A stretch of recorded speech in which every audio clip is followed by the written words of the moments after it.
got a lot of topics to discuss on today's show, but I want to begin the show off with a little bit of good news here. And that is Anthony Walker has been nominated for the Cleveland Browns for the 2023 Walter Payton Man of the Year, the most prestigious award given out in the NFL every single season. If you're not familiar with the Walter Payton Man of the Year award, it goes to someone who excels on the field and is instrumental in their community and in philanthropic efforts off the field. So let's get to know Anthony Walker a little bit more, and not just him as a linebacker for the Browns on defense. He is the face of the Browns Foundation's flagship program, Stay in the Game, which encourages students to stay in school. It tries to reduce chronic absenteeism. Now, this is the first time he has been nominated for this prestigious award, so it's great to see Walker getting some recognition. Dalvin Tomlinson was a nominee for the New York Giants a few years ago. You had Joel Bitonio last year get nominated. So there are a lot of great players on this team and in this locker room, and it's awesome to see Walker get highlighted because he truly is a fantastic human being and leader for the Browns. So let's congratulate the guy. Spam his jersey number down below in the comment section.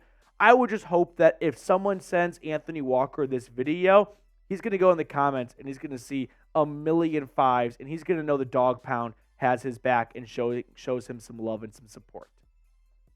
Now, switching gears, let's talk about some other news. So we all saw what happened on Monday Night Football between Jake Browning, or should I say Jake Mahomes or Patrick Browning, because that was an incredible performance by him, and the Jacksonville Jaguars, who lost Trevor Lawrence to an ankle injury in the fourth quarter. Now, Doug Peterson this morning, the head coach for Jacksonville, said QB Trevor Lawrence has just a high ankle sprain, with all other tests coming back clean.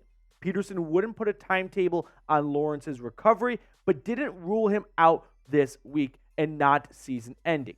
Now, if Trevor Lawrence was a running back, which we saw guys like Saquon Barkley go down with high ankle sprains this year and even last year, I think, you can miss up to 3 to 4 weeks. Like a high ankle sprain for a guy who needs to cut on a dime is an extremely bad injury to get. But for a quarterback, I think it's a little bit manageable as long as you're just not mobile in the pocket. So if Trevor Lawrence does miss this week, which personally, I just don't see Trevor Lawrence playing on Sunday with him suffering a high ankle sprain that looked really bad on Monday night, just 6 days before this Week 14 matchup, we are going to see C.J. Beathard, the Iowa legend, and in his career, which has predominantly been with the San Francisco 49ers, he's completed less than 60% of his passes, 3,600 yards, 18 touchdowns, 14 interceptions, 2-10 record as a starter.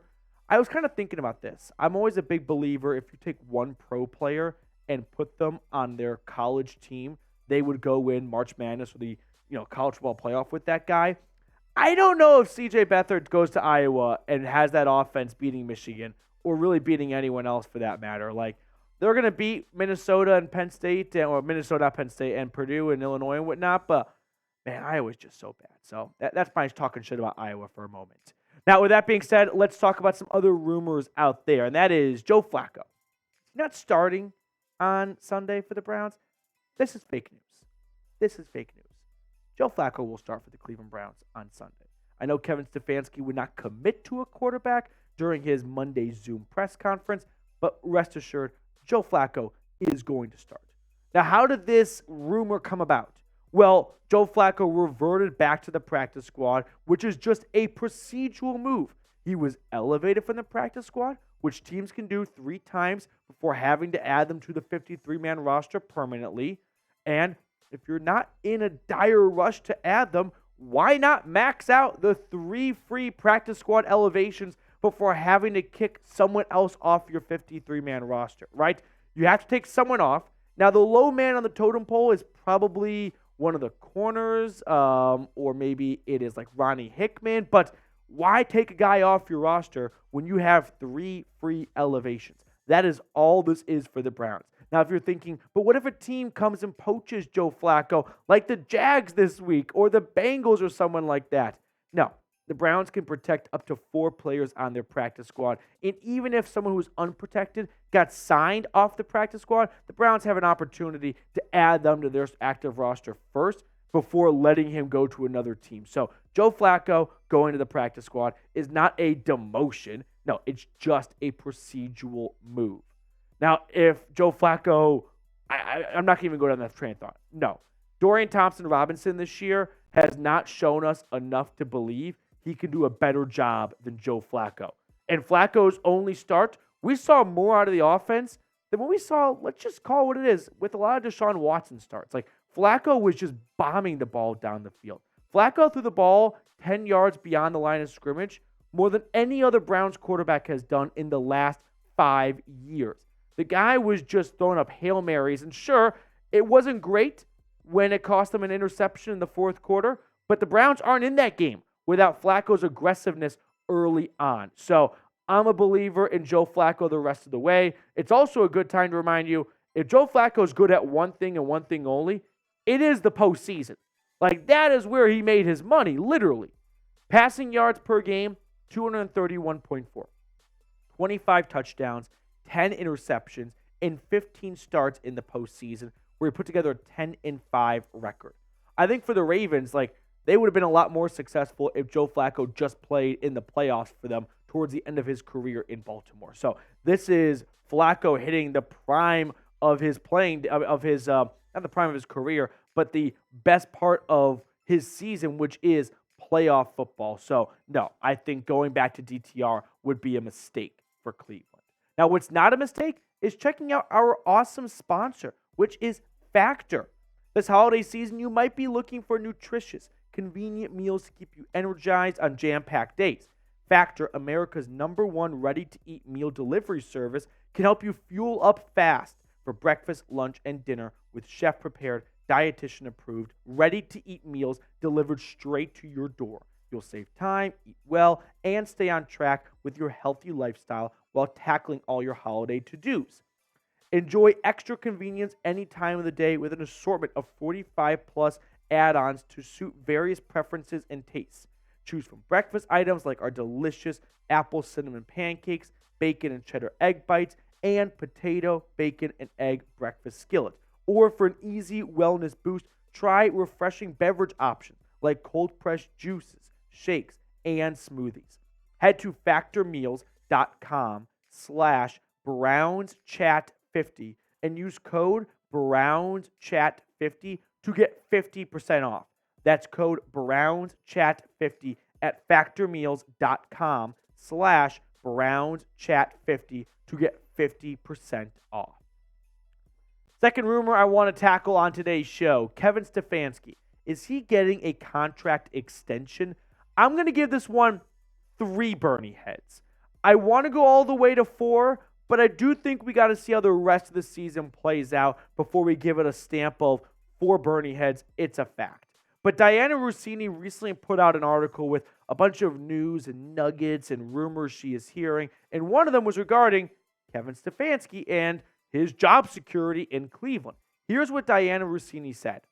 The Cleveland Browns organization is thrilled with head coach Kevin Stefanski's leadership this season.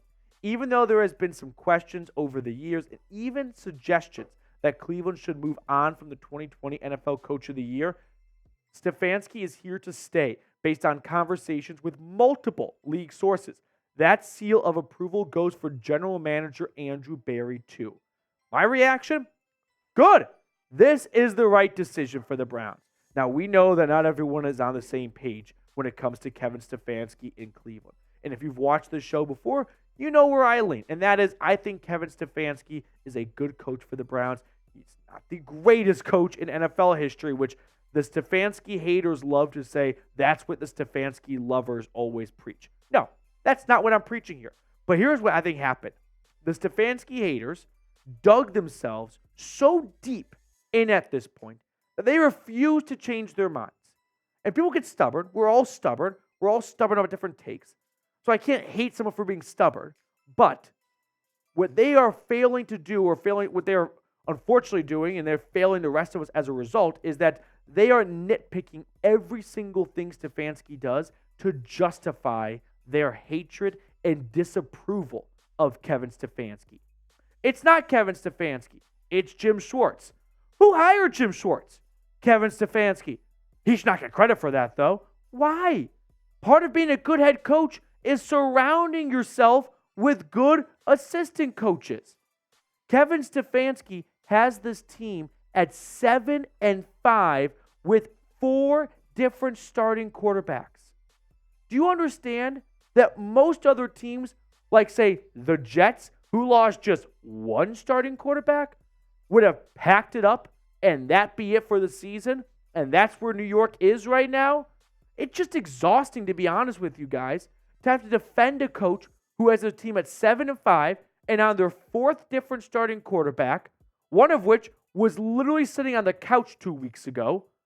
He is 33-29 with 8 different starting quarterbacks since 2000. The guy has not been able to get any consistency from the most important position in sports.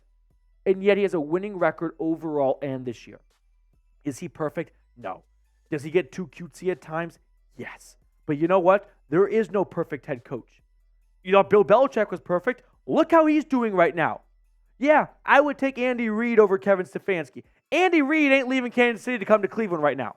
So you know what? The Browns have themselves a good coach for the first time in decades. Since Schottenheimer, to be honest with you guys. And you want to run him out of town? What are you doing? Get something else to do with your time. So if you had to grade Kevin Stefanski as a coach, what letter grade would you give him? A, B, C, D, or F? I'd give Kevin Stefanski an A- grade. I really would. I think Kevin Stefanski has done a tremendous job this season keeping this locker room intact when they could have, I wouldn't say quit, but maybe gone, you know what? It ain't our year. We watched Nick Chubb go down. We watched Jack Conklin go down. Then we watched Nick Chubb go down. Then we watched Deshaun Watson go down not once, but twice. And then Denzel Ward's missing time. Myles Garrett is playing with one good shoulder. There have been plenty of opportunities for this team to go, yeah, you know, injuries killed us this year. See you all in 2024. But give credit to Stefanski for keeping this team locked in this year. All right, third segment of today's show. Are people overreacting? You're probably asking, Petey, what the heck are you talking about? Overreacting over what? Let me tell you what they're overreacting with, because there are 4 Bernie heads coming on this one here. Yes, people are overreacting to the biggest non-story I have ever seen in my sports commentating life. It is ridiculous what people do with their time. What am I talking about? I'm talking about this, okay? Deshaun Watson being in a suite during the Browns-Rams game and people freaking out that he was not on the field next to Joe Flacco holding a tablet. Now, who's freaking out? It's all over Twitter. And I don't want to just call out one individual because a lot of people are guilty of this. But if you're looking for an example, how about an all-time Twitter follower who in his bio says what he is, and that is an outrageous Twitter account. But he tweeted out both photos, and he had some photos attached to his tweet, are from today's game. Both players are out for the season. Nick Chubb is on the field on crutches, wearing Browns gear and supporting his teammates.